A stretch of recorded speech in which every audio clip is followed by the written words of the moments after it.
So we are discussing thermodynamics example first. So start with question number 7. Seventh question में लिखा है the adiabatic process. No transfer of heat takes place between system and surrounding. Choose the correct option for the free expansion of an ideal gas under adiabatic condition. Free expansion का मतलब आपको बताया था कि external pressure zero हो गया तो work done zero हो जाएगा।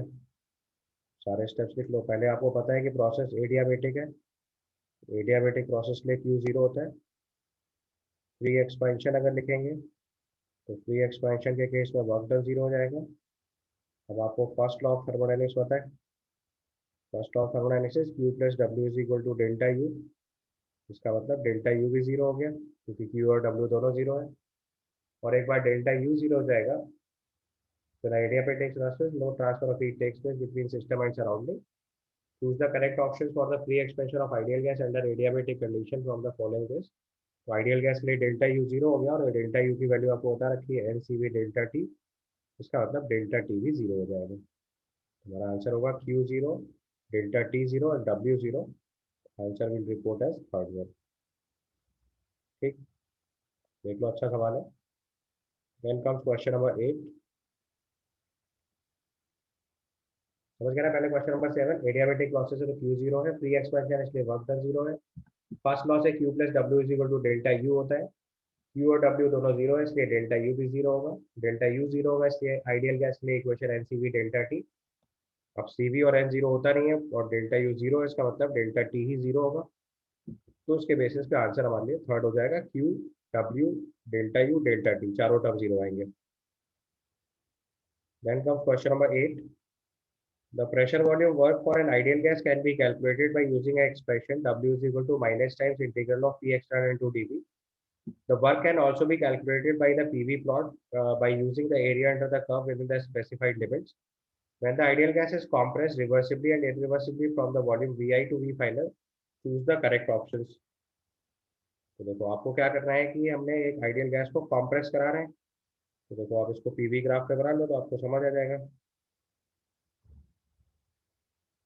तो प्रेशर अगेंस्ट वॉल्यूम ग्राफ अगर हम बना रहे हैं तो उसने बोला हुआ है एरिया अंडर द कर्व से भी वर्क डन निकाल लेते हैं। तो एक आइडियल गैस को कॉम्प्रेस करा रहे हैं इनिशियल वॉल्यूम वी आई से फाइनल वॉल्यूम वी एफ तक। तो अगर वॉल्यूम बाद में कॉम्प्रेस करा रहे हैं तो उसका मतलब फाइनल वॉल्यूम कम होगा।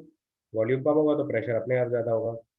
और आपको पता है कि रिवर्सिबल प्रोसेस में आइडियल गैस के लिए अगर हम आइसोथर्मल प्रोसेस फॉलो करेंगे तो ये बॉयल्स लॉ फॉलो करेगा कि इनिशियल वॉल्यूम वी आई से चेंज होके फाइनल वॉल्यूम वी एफ तक चला गया। ठीक है। इसके बाद अगर इरिवर्सिबल प्रोसेस फॉलो कर रहे हैं for a constant volume V I to V final, तो वी फाइनल तक जब हम इसको कंप्रेस करेंगे तो हमारा जो कांस्टेंट एक्सटर्नल प्रेशर होना चाहिए वो इतना सफिशिएंट होना चाहिए कि अंदर वाले प्रेशर को हैंडल कर पाए। यानी कि इसका कंप्रेशन देखो इस तरीके से कर रहे होंगे। इनिशियल वॉल्यूम वी आई से लेके फाइनल वॉल्यूम वी एफ तक कंप्रेस करेंगे। तो जो मैंने पाथ ये वाला बनाया है ए से बी वाला, अब ध्यान से देखिए ये जो पाथ मैंने बनाया है ए से बी तक ये आपका रिवर्सिबल प्रोसेस हो गया। और प्रोसेस सी से बी तक जो बनाया है वो इरिवर्सिबल प्रोसेस हो गया। ठीक है, ज़्यादा समझ में आया।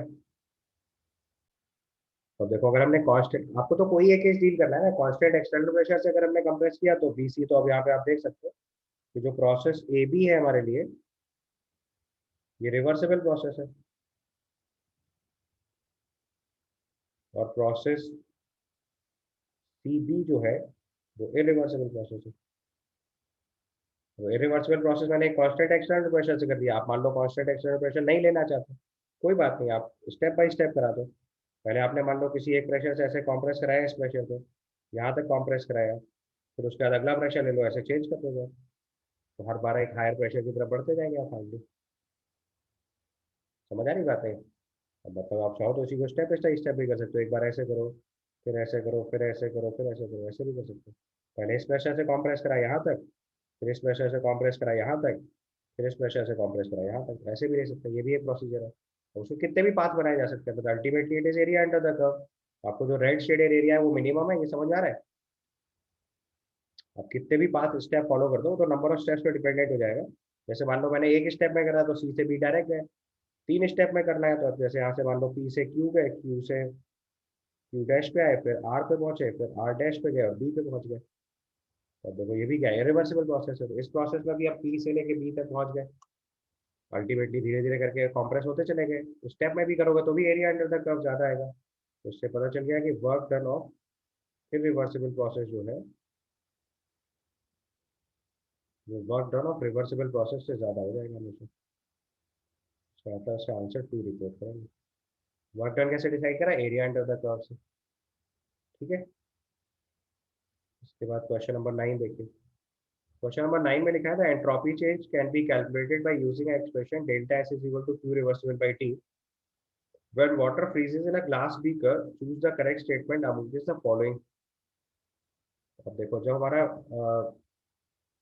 वाटर की फ्रीजिंग करा रहे हैं, तो वाटर जो है हमारे पास वो लिक्विड स्टेट से वाटर सॉलिड स्टेट में कन्वर्ट हो रहा है। और इस प्रोसेस का एंट्रोपी चेंज बताया था, enthalpy of fusion upon freezing point. इस प्रोसेस की जो एंट्रोपी लिखते हैं, that is entropy of fusion upon freezing point. ठीक है, तो अब ये देखो प्रोसेस हमारा इक्विलिब्रियम स्टेट का है, क्योंकि जब वाटर फ्रीज करेगा तो in that case equilibrium will be maintain. Equilibrium अगर मेंटेन होगा, इसका मतलब सिस्टम की एंट्रोपी जितनी इंक्रीज करेगी, सराउंडिंग एंट्रोपी उतनी डिक्रीज कर जाएगी। सो डेल्टा एस सिस्टम जो है वो इंक्रीज करेगा, और डेल्टा एस सराउंडिंग जो है वो डिक्रीज कर जाएगा। इसका एक सवाल एनसीईआरटी में करवाया था मैंने आपको, वाटर की फ्रीजिंग वाला, अगर आपको याद हो। तो एंथैल्पी ऑफ फ्यूजन दिया था और एंट्रोपी ऑफ सराउंडिंग पूछा था, तो मैंने बस साइन चेंज कर दिया था। सिस्टम से सराउंडिंग में जितनी एंट्री हीट एंट्री करी है, तो सिस्टम ने अगर गेन करा है तो सराउंडिंग ने लॉस किया है, और सराउंडिंग ने गेन किया तो सिस्टम में लॉस किया, because it is equilibrium process. तो इस केस में सिस्टम की एंट्रोपी इंक्रीज करेगी और सराउंडिंग की डिक्रीज कर जाएगी। That's why answer will be third one. ठीक है, इसके बाद क्वेश्चन नंबर 10 देख लो। 10 में लिखा, on the basis of the thermochemical equations A B C find out the algebraic relationship between 1 2 3 4 is correct। ये भी देखो एनसीईआरटी बेस्ड क्वेश्चन है। कार्बन और ऑक्सीजन की रिएक्शन से पहले CO2 बना रहे हैं, कार्बन ग्रेफाइट की हाफ ऑफ ऑक्सीजन से रिएक्शन करा के CO बना रहे हैं, और बाद में CO की रिएक्शन हाफ ऑफ ऑक्सीजन से करा के CO2 बना रहे हैं। तो अगर हम इसकी थर्ड वाली यानी सी ऑप्शन वाली रिएक्शन लिख दें, तो it is carbon CO gaseous plus half of oxygen gaseous gives CO2 gaseous. तो इसका डेल्टा एच रिएक्शन लिखेंगे तो आ जाएगा enthalpy of formation of CO2 minus enthalpy of formation of carbon monoxide. ये वैल्यू आपको Z दे रखी है, enthalpy of formation of CO2 दे रखा है X, enthalpy of formation of CO दे रखा है Y। यहाँ से वैल्यू हो गई Z is equal to X minus Y, या फिर simply X is equal to Y plus Z लिख सकते हैं। इसका आंसर थर्ड रिपोर्ट कर देंगे। ठीक है, इसके बाद क्वेश्चन नंबर 11 देखिए। In question number 11, you can see it's given, consider reaction given below. On the basis of these reactions, find out which algebraic relation is correct। तो देखो कार्बन गैसेस में 4 हाइड्रोजन गैसेस ऐड करके CH4 gases बना रहे हैं, तो x kilo joule हो गया। दूसरे केस में कार्बन ग्रेफाइट की 2 हाइड्रोजन गैसेस से रिएक्शन करा के CH4 गैसेस बना रहे हैं। तो देखो जो इसका ऑप्शन ए है वो आप समझ सकते हो, bond enthalpy of carbon hydrogen bond into 4, ये वैल्यू x के इक्वल है, क्योंकि इस केस में कार्बन हाइड्रोजन कंबाइन होकर CH4 बना रहे हैं, तो 4 कार्बन हाइड्रोजन बॉन्ड फॉर्म कर रहे हैं। जबकि रिएक्शन नंबर बी अगर देखेंगे तो it is carbon graphite plus 2 hydrogen gaseous give CH4 gaseous. ठीक है, इसकी डेल्टा एच रिएक्शन आपको वाई दे रखा है। अब अगर इसको रिलेट करना हो तो उसका मैंने प्रोसीजर समझाया था। प्रोसीजर इज व्हाट, यहाँ पे एनर्जी एब्जॉर्ब लिखो, यहाँ पे रिलीज लिखो। तो पहले स्टेप में क्या हुआ, पहले स्टेप में जो कार्बन ग्रेफाइट है हमारे पास, उसको कार्बन सॉलिड से कार्बन गैसेस में कन्वर्ट करने के लिए एनर्जी प्रोवाइड करेंगे। यहाँ पे एंथैल्पी ऑफ सब्लिमेशन अप्लाई होगा। उसके बाद bond enthalpy of H bond break करना पड़ेगा, और ऐसे 2 हाइड्रोजन की बॉन्ड ब्रेक करने तो इतनी एनर्जी और एब्जॉर्ब होगी। और बाद में bond enthalpy of carbon hydrogen bond की एनर्जी रिलीज हो जाएगी 4 टाइम्स। ये होगा देखिए नेट रिजल्टेंट। तो अब देखो आपको पता है कि ये जो वैल्यू दे रखी कार्बन हाइड्रोजन की, that value is x certainly, that is the amount of energy released. अब कार्बन ग्रेफाइट में हाइड्रोजन कंबाइन करके हम वाई बना रहे हैं, वाई किलो जूल। तो अब आप अगर इसका रिजल्ट लिखोगे तो रिजल्ट कैसे बनेगा हमारे पास, अगर हम इसमें मान लेते हैं कि कार्बन हाइड्रोजन की बॉन्ड एनर्जी ज्यादा है, सपोज करो, तो will write 4x minus enthalpy of sublimation minus bond enthalpy of H H into to, कितनी एनर्जी रिलीज होगी। ठीक है, ये चीज समझ आई। कितनी एनर्जी रिलीज होगी तो उसको माइनस साइन अप्लाई करेंगे और ये वाई के इक्वल कर देंगे। इसका उल्टा करते हैं, अगर हम मान लो सपोज करो enthalpy of sublimation plus bond energy of H H into to minus bond energy of carbon hydrogen into four करते हैं, तो वो एनर्जी एब्जॉर्ब होती है, तो भी उसको इक्वल टू वाई कर देते हैं, क्योंकि वाई मुझे नहीं पता एनर्जी एब्जॉर्ब है कि रिलीज, राइट। अब यहाँ से एक्स और वाई का अगर रिलेशन लिखेंगे तो माइनस साइन से अगर मल्टीप्लाई कर दें तो ये इक्वेशन हो जाएगी 4x, सॉरी नॉट 4x, इसको सीधे सीधे एक्स ही लिखेंगे। C H into bond energy four, that is X है ना। कार्बन हाइड्रोजन की बॉन्ड एनर्जी इंटू फोर की वैल्यू एक्स है, तो सीधे एक्स लिख लो। तो अगर हम यहाँ पे इसको रिलेट करके लिखें तो हमारी इक्वेशन बन जाएगी x इज इक्वल टू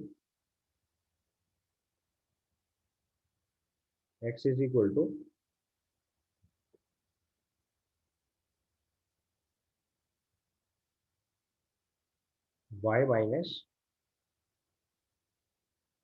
इसको जरा सही से लिखो, पहले माइनस साइन अगर हटा दो तो माइनस वाई हो जाएगा। तो यहाँ से हमारी वैल्यू आ जाएगी x is equal to minus Y plus enthalpy of sublimation plus bond enthalpy of H H into two, इतना हो जाएगा। तो इसका मतलब हम वैल्यू सब्ट्रैक्ट कर रहे हैं, तो इसका मतलब सर्टेनली जो वैल्यू ऑफ एक्स होगी वो ज़्यादा हो जाएगी। देख लो ध्यान से जरूर। तो आप यहाँ से हम इंटरप्रेट कर सकते हैं कि एक्स की वैल्यू सर्टेनली वाई से ज़्यादा होगी, क्योंकि इंथैल्पी ऑफ सब्लिमेशन और bond energy of H H bond की एनर्जी एक्स्ट्रा प्रोवाइड करनी पड़ेगी। तो इतना तो मैंने आपको लिख के समझाया, अदरवाइज आपको ऑब्जेक्टिव क्वेश्चन की तरह ट्रीट करना था तो आपको डायरेक्टली समझ आ रहा होगा कि पहले वाले केस में सीधे बॉन्ड फॉर्म हो रहा है, और दूसरे वाले केस में क्या हो रहा है कि कार्बन ग्रेफाइट और हाइड्रोजन का बॉन्ड ब्रेक करने के लिए एक्स्ट्रा एनर्जी देनी पड़ेगी, तो जो net amount of energy release होगी वो कम हो जाएगी। तो वैल्यू ऑफ एक्स जो है वो वाई से ज़्यादा आएगी। ठीक है, उसके बाद नेक्स्ट क्वेश्चन देखिए, क्वेश्चन नंबर 13। 13 लिखा है enthalpy of sublimation of a substance is equal to, यहाँ पे देखो सीधे हेस लॉ अप्लाई कर दो।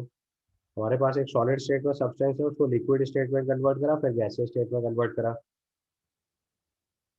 हमारे पास एक सब्सटेंस सॉलिड स्टेट में है, उसको लिक्विड स्टेट में कन्वर्ट करा, और लिक्विड स्टेट को गैसियस स्टेट में कन्वर्ट कर दिया। तो सॉलिड से लिक्विड कन्वर्ट करने की जो एनर्जी होती है this is enthalpy of fusion. Liquid से गैस बनाने की जो एनर्जी होती है this is enthalpy of vaporization. और सॉलिड से गैस बनाने की जो डायरेक्टली एंथैल्पी होती है एंथैल्पी ऑफ सब्लिमेशन।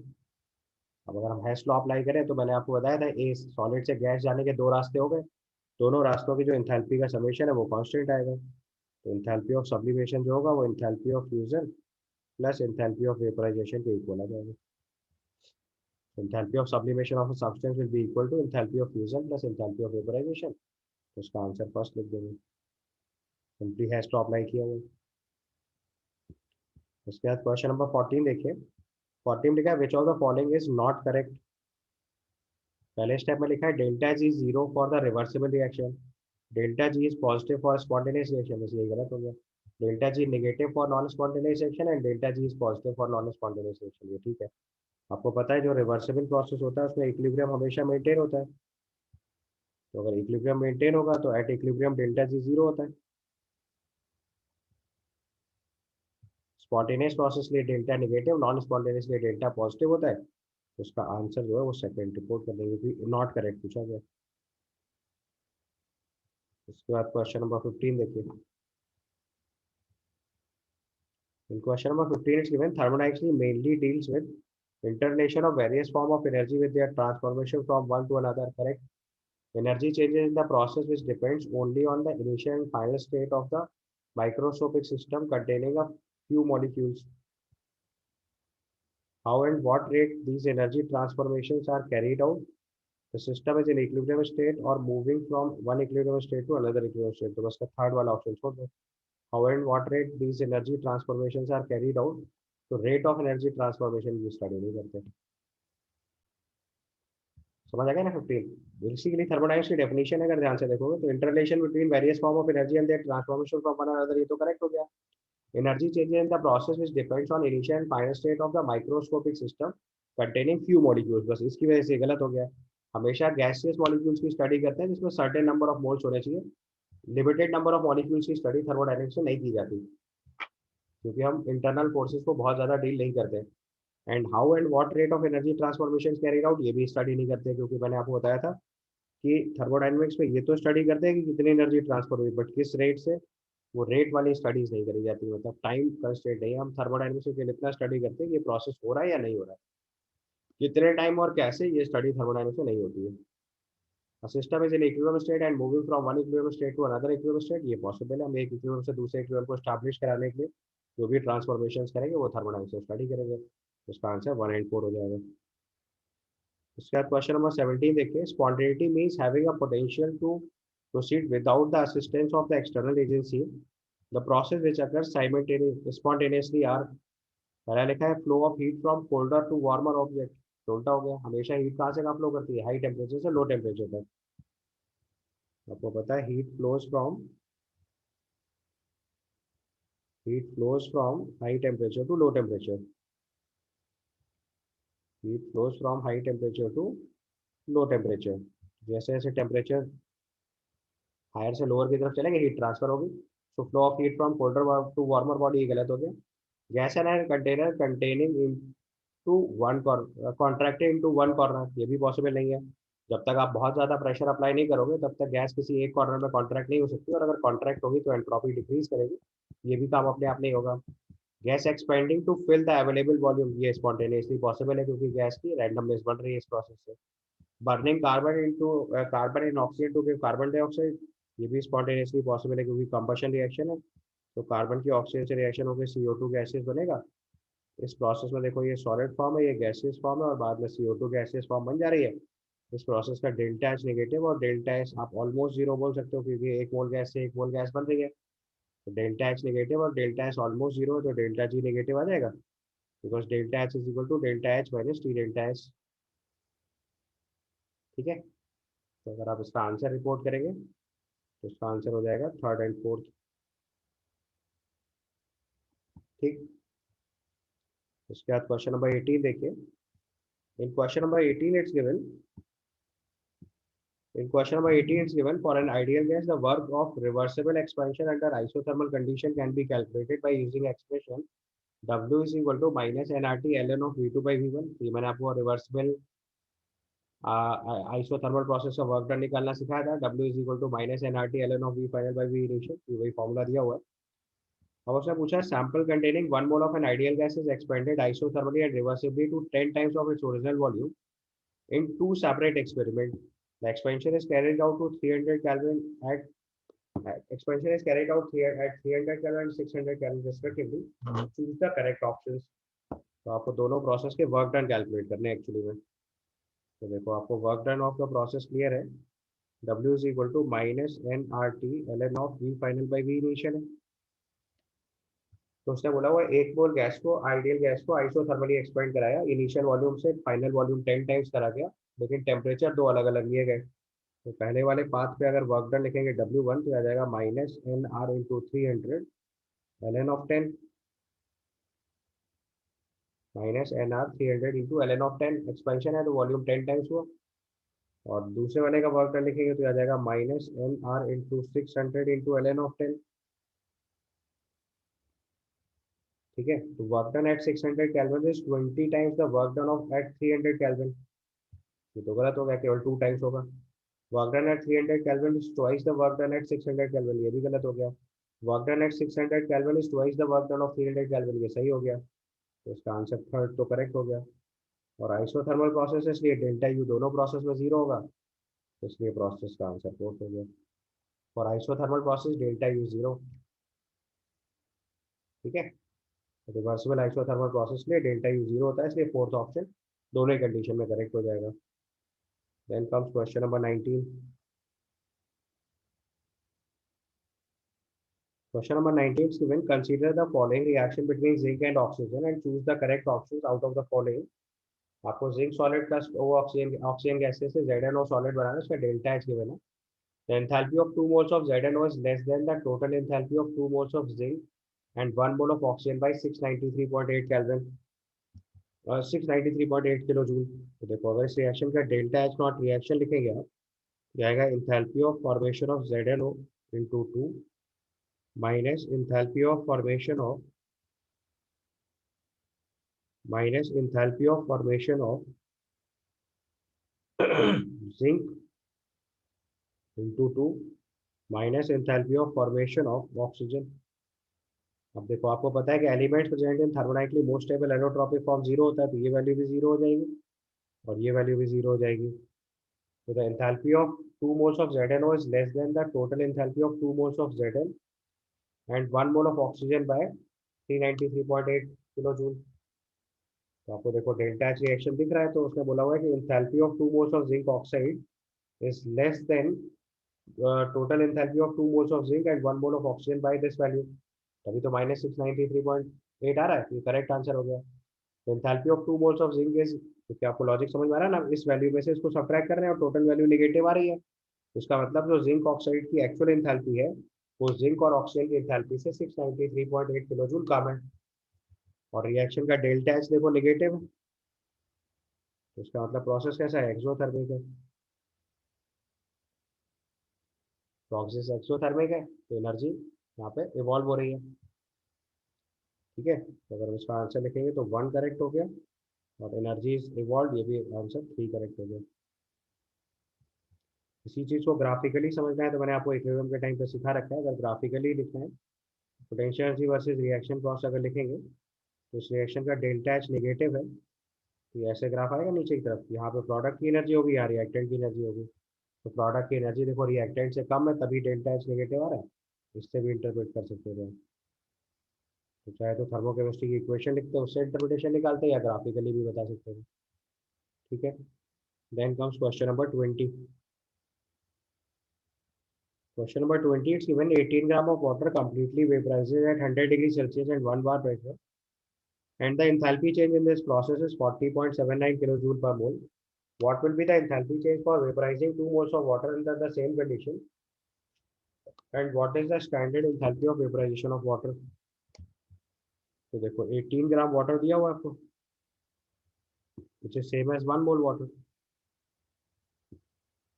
ठीक है, 1 मोल वाटर का एंथैल्पी चेंज आपको दे रखा है 40.79 kilo joule. So enthalpy change for vaporization of 2 moles of water under the same condition। तो for 2 moles लिखेंगे तो 2 से मल्टीप्लाई कर देंगे। For 2 mole water enthalpy change लिखेंगे तो 2 इंटू 40.79 हो जाएगा। ठीक है, और बाद में पूछा what is the standard enthalpy of vaporisation of water. तो standard enthalpy of vaporisation water मतलब 1 मोल के लिए आंसर लिखना है, तो डेल्टा एच नॉट जो लिखेंगे वो एग्जैक्टली -40.79 किलो जूल पर मोल लिख देंगे।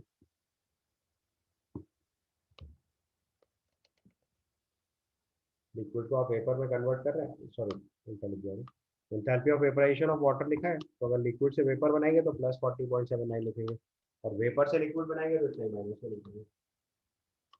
ठीक है, एक बार सॉल्व करके आंसर वेरीफाई कर लीजिए। तो ये 2 मोल के लिए जब आप एंथैल्पी सॉल्व करके लाओगे तो that enthalpy comes out to be 81.58, और स्टैंडर्ड एंथैल्पी ऑफ वेपराइजेशन तो 1 मोल के लिए लिखेंगे तो वो 40.79 आ जाएगा। उसके बाद नेक्स्ट क्वेश्चन देखिए, question number 24। Question number 24 is given enthalpy is an extensive property. In general, if the enthalpy of an overall reaction A to B along with one root is delta HR and delta H1 H2 H3 represents the enthalpy of intermediate reactions leading to the product B, what is the relationship between these things? यहाँ पे Hess law apply करेंगे सीधे सीधे, यहाँ पे Hess law of constant summation of enthalpy apply कर दो, तो जितने भी इंटरमीडिएट स्टेप्स की एंथैल्पी है उनका समेशन टोटल एंथैल्पी के इक्वल हो जाएगा। तो डेल्टा एच रिएक्शन का जो समेशन आएगा तो delta H1 plus delta H2 plus delta H3 and so on, ये समेशन करके देखिए। सिंपली हैश टॉप पूछ लिया आपसे। क्वेश्चन की लैंग्वेज समझा करिए, बहुत कठिन सवाल थोड़ी ना होता है। ये देखो सिंपली हैश टॉप पूछ लिया गया, वैसे जितनी भी आगे तक होगा सम करते जाएंगे। जितने भी इंटरमीडिएट स्टेप्स की एंथैल्पीज है उनका समेशन टोटल एंथैल्पी के इक्वल आ जाएगा। उसके बाद क्वेश्चन नंबर 25 देखिए। 25th क्वेश्चन लिखा है enthalpy of atomization of reaction CH4 gases gives carbon gases plus 4H gases is this, what is the bond enthalpy of CH bond? तो simple है, देखो CH4 गैसेस से अगर आपने carbon gases plus 4 hydrogen gases बनाया है, तो उसका मतलब आपने बेसिकली कार्बन हाइड्रोजन के 4 बॉन्ड ही तो ब्रेक कराए इस प्रोसेस में। तो bond enthalpy of carbon hydrogen into 4 इतनी एनर्जी तो प्रोवाइड करी आपने। ये 1665 के इक्वल है। यहाँ से bond enthalpy of C H bond कितना आ जाएगा 1665/4। इसको सॉल्व कर लीजिए तो ये bond enthalpy of C H bond आ जाएगी आपके पास। 416.25 आ रहा है। ना 416.25। 25। तो 416.25 किलो जूल आपका ये आपका आंसर हो जाएगा।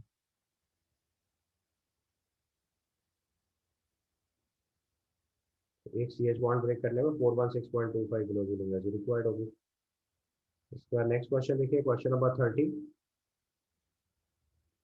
क्वेश्चन नंबर 30 में लिखा है 298 Kelvin the reaction Kp for the reaction is N2O4 gases gives 2 NO2 gases is 0.98. Predict whether this reaction is spontaneous or not. तो इस रिएक्शन का Kp गिवन है 0.98 और आपको रिलेशन पता है delta G naught is equal to minus R T L N of K equilibrium होता है। अब देखो के इक्विलिब्रियम लेस देन 1 है, तो उससे सर्टेनली पता चल रहा है कि L N of K equilibrium जो होगा वो निगेटिव आएगा। तो इससे पता चल रहा है कि डेल्टा जी नॉट की वैल्यू पॉजिटिव होगी। अब डेल्टा जी नॉट पॉजिटिव होगा, ऑल्दो ये बोर्ड बेस्ड क्वेश्चन है इसलिए हम यहीं से इंटरप्रेट कर देंगे। एक्चुअली में रिएक्शन की स्पॉन्टेनिटी डेल्टा जी से डिसाइड होती है। बट अगर डेल्टा जी नॉट पॉजिटिव है तो इसका मतलब इसका डेल्टा जी भी पॉजिटिव हो सकता है, तो इसका मतलब ये प्रोसेस नॉन स्पॉन्टेनियस होगी।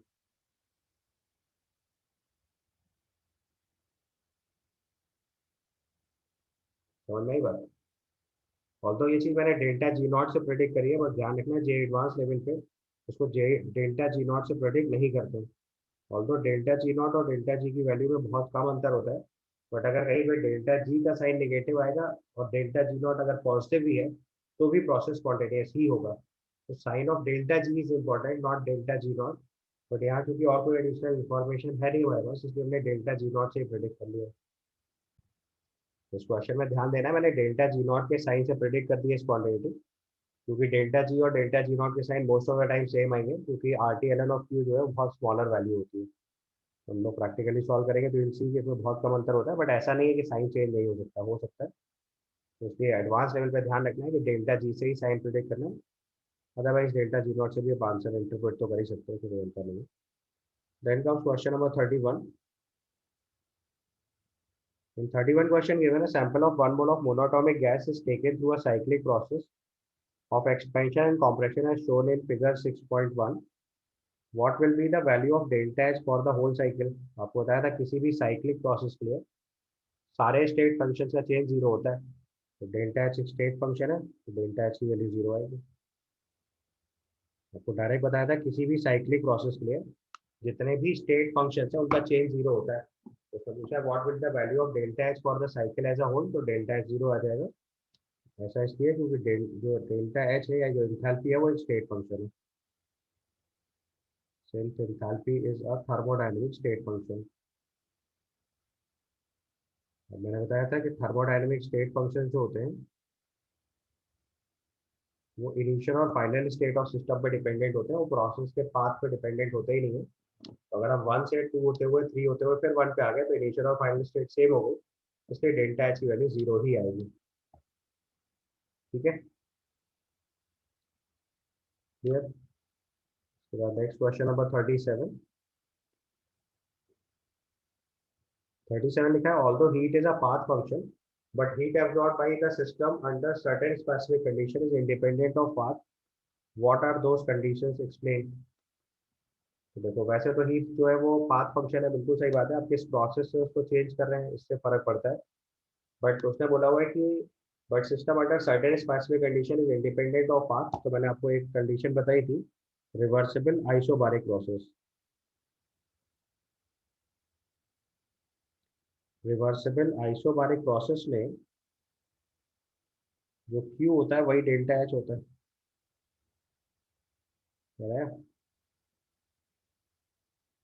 डेल्टा एच जो है वो थर्मोडायनेमिक स्टेट फंक्शन है। तो अगर हमारा रिवर्सिबल आइसोबारिक प्रोसेस ले लिया जाएगा तो उस केस में अगर आप एंथैल्पी मेजर करोगे या हीट मेजर करोगे that will give you the same value. ठीक है, एक और एग्जांपल अगर इसी का लिखना है तो रिवर्सिबल आइसोकोरिक प्रोसेस ले लो।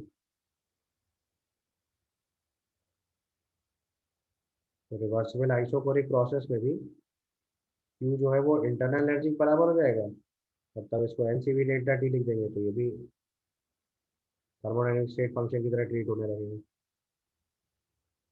ठीक है, इसके बाद देखिए क्वेश्चन नंबर 39। 39 क्वेश्चन लिखा है heat capacity is an extensive property but specific heat is an intensive property. What will be the relationship between C P and C for 1 mole of water. तो आपको देखो सीधा सीधा तरीका बताया था, Q is equal to M C delta T होता है, इसको स्पेसिफिक हीट लिखते हैं। और मास और स्पेसिफिक हीट का जो प्रोडक्ट होता है उसको हीट कैपेसिटी बोलते हैं। हीट कैपेसिटी जो सी लिख रहे हैं लोग, वो मास इंटू स्पेसिफिक हीट होता है। तो जो स्पेसिफिक हीट है वो इंटेंसिव प्रॉपर्टी होती है, और जो हीट कैपेसिटी है वो मास इंटू स्पेसिफिक हीट ही है, इसलिए उसको एक्सटेंसिव प्रॉपर्टी बोलेंगे। दोनों के बीच में रिलेशनशिप लिखनी है तो simply C P is equal to 1। अगर 1 मोल ऑफ वाटर के लिए लिखेंगे तो दोनों वैल्यूज सेम हो जाएंगे। अगर आप सी पी और सी में रिलेशन फॉर 1 मोल लिखेंगे, C P equal to N into C हो जाएगा बेसिकली। ठीक है, and for 1 mole it is same. जो हीट कैपेसिटी होगी वही स्पेसिफिक हीट या मोलर हीट कैपेसिटी भी हो जाएगी। अब यही स्पेसिफिक हीट अगर आप कैलोरी पर या किलो जूल पर ग्राम वाली यूनिट में लिख लेंगे, मैंने पर मोल यूनिट से लिख दिया है। और अगर पर ग्राम से लिखेंगे तो इसी में वाटर के 1 मोल की जगह मास लिख देना सीधे सीधे। तो अगर आप यहीं पे पर ग्राम वाली यूनिट से लिखेंगे तो मास ऑफ 1 मोल वाटर अगर लिखेंगे तो 18 ग्राम हो जाएगा। तो उसको ऐसे भी लिख सकते हैं, C P is equal to 18 C. अब वो यूनिट पे डिपेंडेंट है, आप ध्यान रखिएगा जिस यूनिट में लिखेंगे उससे फर्क पड़ेगा।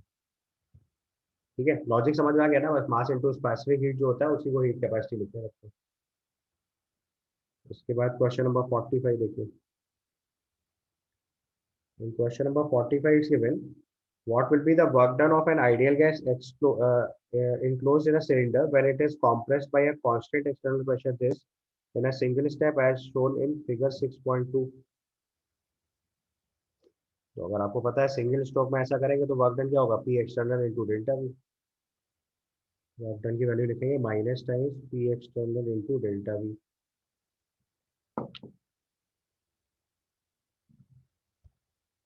ठीक है, तो what will be the work done on the ideal gas as exposed in the cylinder when it is compressed by a constant external pressure in a single step as shown in the figure। तो we write P external into delta V, ये हो जाएगा minus P external into V2 minus V1। तो आप ध्यान से देख सकते हो V1 की वैल्यू ज़्यादा है, V2 की वैल्यू कम है, तो ये वैल्यू नेगेटिव आएगी तो ओवरऑल वैल्यू पॉजिटिव बन जाएगी। तो इसको सीधे लिख लेंगे P external into V1 minus V2।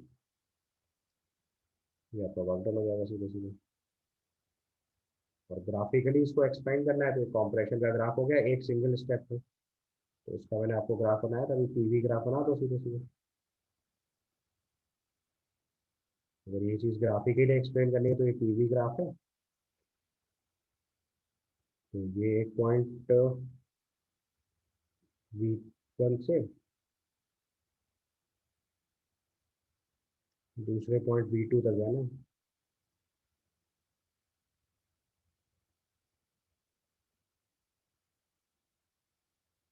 तो अगर ये रिवर्सिबल पाथ होगा इसका, ये कांस्टेंट एक्सटर्नल प्रेशर से हमने कंप्रेस किया है, ये पाथ बन जाएगा। ये आपका पी एक्सटर्नल हो जाएगा। और अगर वर्क डन निकालेंगे तो एरिया अंडर द कर्व से वर्क डन निकल आएगा। इसी का एरिया लिखोगे तो P external into V2 minus V1 आ जाएगा, रेक्टेंगुलर एरिया बनेगा। ये आपका आंसर है। ठीक है, उसके बाद क्वेश्चन नंबर 46 देखो। How will you calculate the work done by N ideal gas in the compression when the change in pressure is carried out in infinite steps। Infinite steps मतलब रिवर्सिबल प्रोसेस फॉलो होगे। और जैसे reversible process follow करेंगे तो reversible process के लिए work done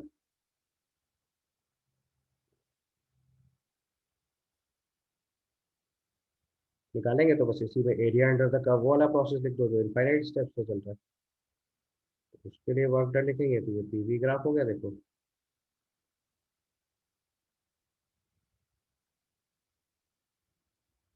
कैसे आ जाएगा?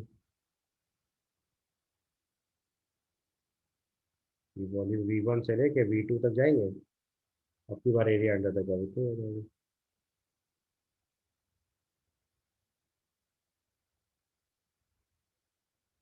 ठीक है, इसके बाद अगले केस में लिखा है represent the potential energy enthalpy change in the following process graphically.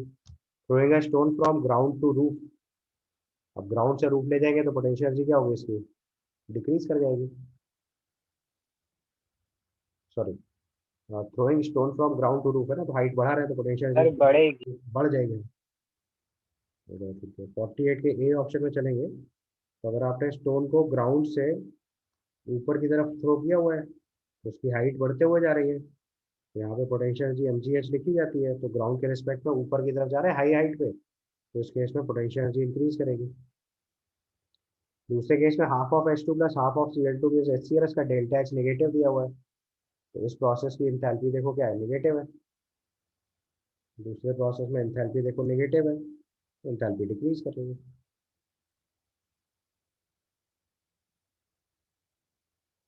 ठीक है, इसका लिखा है in which process the potential energy और enthalpy changes is contributing factor for the spontaneity. तो आपको पता है जिस प्रोसेस में डेल्टा H नेगेटिव होता है वही कंट्रीब्यूटिंग फैक्टर होगा, तो इसका पार्ट आंसर भी हो जाएगा। बी पार्ट का जो डेल्टा एच नेगेटिव है वो उसकी स्पॉन्टेनिटी के लिए फेवरेबल फैक्टर है, क्योंकि स्पॉन्टेनिटी में दो फैक्टर चेक किए जाते हैं, एक डेल्टा एच नेगेटिव होना चाहिए और एक डेल्टा एच पॉजिटिव होना चाहिए। तो सेकंड वाली रिएक्शन में डेल्टा एच तो बहुत ज़्यादा नहीं चेंज हो रहा, क्योंकि एक मोल गैस में ही कन्वर्ट हो रही है, बट इंथैल्पी नेगेटिव है, इसलिए स्पॉन्टेनिटी की ये चीज़ कॉन्ट्रीब्यूट करेगी। फिर आप क्वेश्चन नंबर 49 देखिए। क्वेश्चन नंबर 49 लिखा है one mole of ideal monoatomic ideal gas is expanded from state 1 to 2 as shown in the figure 6.4.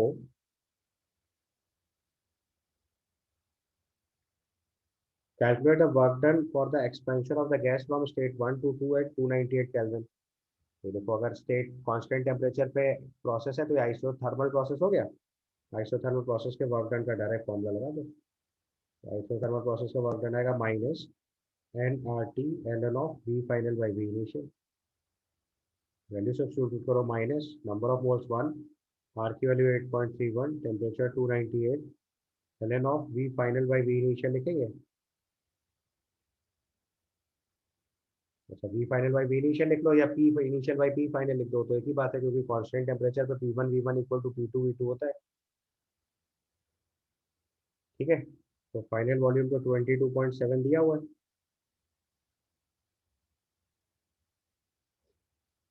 ठीक है, अब P V equal to constant होगा, तो 22.7 into two will be equal to 1 into V one हो जाएगा।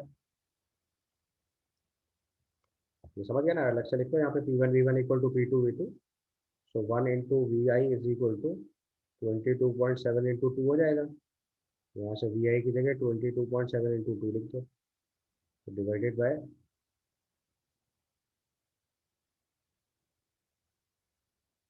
22.7 into to,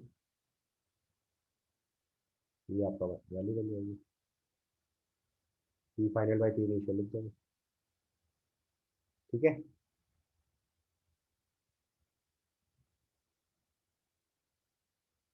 इसको simplify कर लोगे तो ये वैल्यू बन जाएगी हमारी, अगर आगे सॉल्व करके लिखोगे तो वैल्यू हो जाएगी 8.31 into 298 into L N to.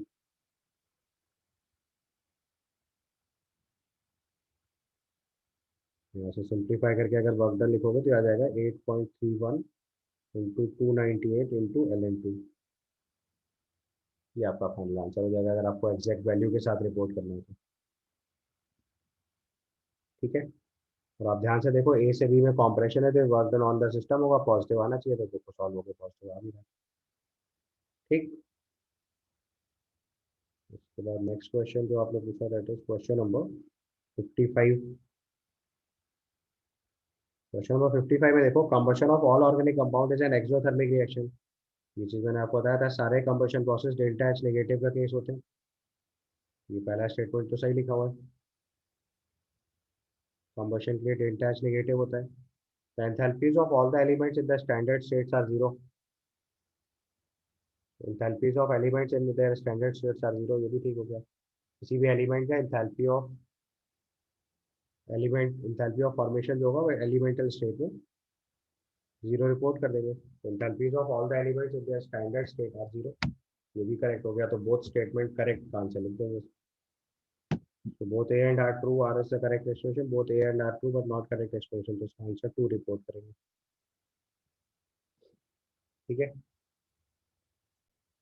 इसके बाद क्वेश्चन नंबर 56 देखिए। इसके बाद spontaneous process is an irreversible process. It may be reversed by some external agency.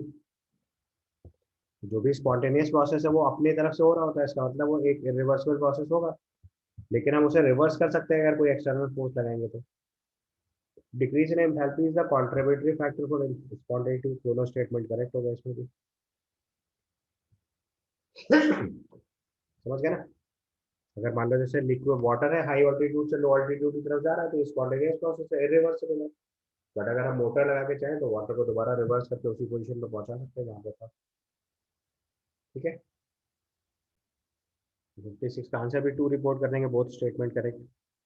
उसके बाद देखिए क्वेश्चन नंबर 58। 58 में लिखा है derive the relationship between delta H and delta U for an ideal gas, explain each term involve in the equation. आपको पता है delta H की वैल्यू होती है n C B delta T, delta U की वैल्यू होती है n C B delta T.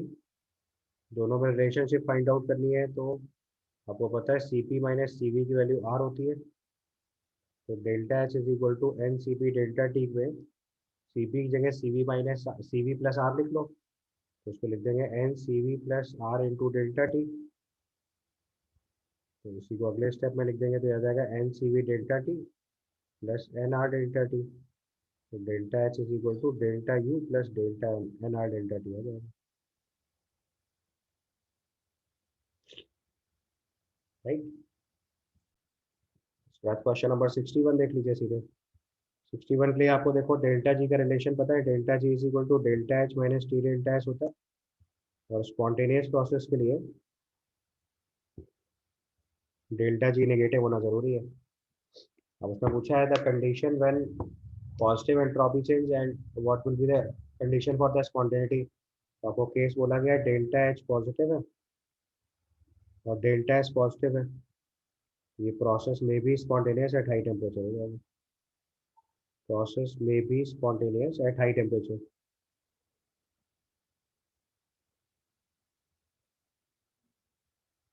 Notes देखिएगा आपको एकदम परफेक्ट एक्सप्रेशन मिल जाएगा, मैंने सब समझाया हुआ है। इसके बाद लास्ट क्वेश्चन, क्वेश्चन नंबर 62 देखिए।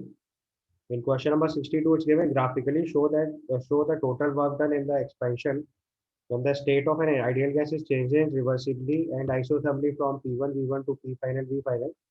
With the help of the PV plot, compare the work done in the above case with that carried out against a constant external pressure. अभी समझाया था आपको। देखो अगर रिवर्सिबल प्रोसेस का वर्क डन लिखेंगे,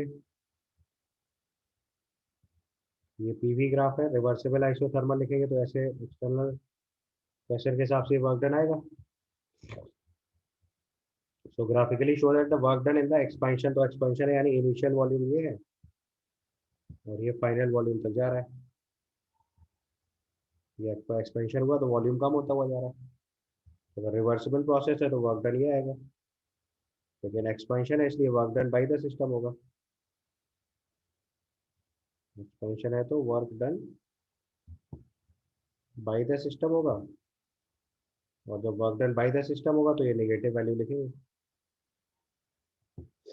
ठीक है। और अगर इसी को कांस्टेंट एक्सटर्नल प्रेशर के साथ करेंगे तो कांस्टेंट एक्सटर्नल प्रेशर यहाँ से रखना पड़ेगा। इनिशियल वॉल्यूम वी से फाइनल वॉल्यूम वी फाइनल तक जाएंगे। गैस का प्रेशर ज़्यादा होगा तभी एक्सपेंशन होगा। ठीक है। ये आपका फाइनल एक्सटर्नल प्रेशर है पी एफ और ये इनिशियल एक्सटर्नल प्रेशर है पी आई। ये तो दिया है ग्राफ में। तो उसने बोला है graphically show the total work done in the expansion when state of an ideal gas is change reversibly and isothermally from P I V I to P V F. वो लिख दिया है case with the help of PV plot, तो one area under the curve बना दिया। Compare the work done in the above case with the which is carried out against a constant external pressure P final. तो constant external pressure के लिए जो मैंने red dotted area बनाया उसका area under the curve लिखो। तो यहाँ पे देखो एरिया अंडर द कर्व देखेंगे तो इरिवर्सिबल प्रोसेस का कम आ रहा है, रिवर्सिबल का ज़्यादा आ रहा है। तो मैंने ब्लू शेडेड एरिया है वो रिवर्सिबल प्रोसेस का है, red shaded area irreversible process का है। तो अगर आप net resultant work done check करेंगे तो जो नेट रिजल्टेंट वर्क डन आएगा वो रिवर्सिबल प्रोसेस के लिए ज़्यादा होगा इरिवर्सिबल प्रोसेस से। बट ध्यान रखना है मॉड वैल्यू में ऐसा होगा, क्योंकि दोनों वैल्यूज नेगेटिव है, तो जो नेगेटिव में ज़्यादा वैल्यू होती है वो इफेक्टिवली कम हो जाती है। तो अगर आप मॉड नहीं लगाएंगे तो आंसर उल्टा भी हो जाएगा। मॉडलेस में कंपेयर करोगे तो रिवर्सिबल प्रोसेस का वर्क डन इरिवर्सिबल प्रोसेस से ज़्यादा होगा वैल्यू वाइज। ठीक है।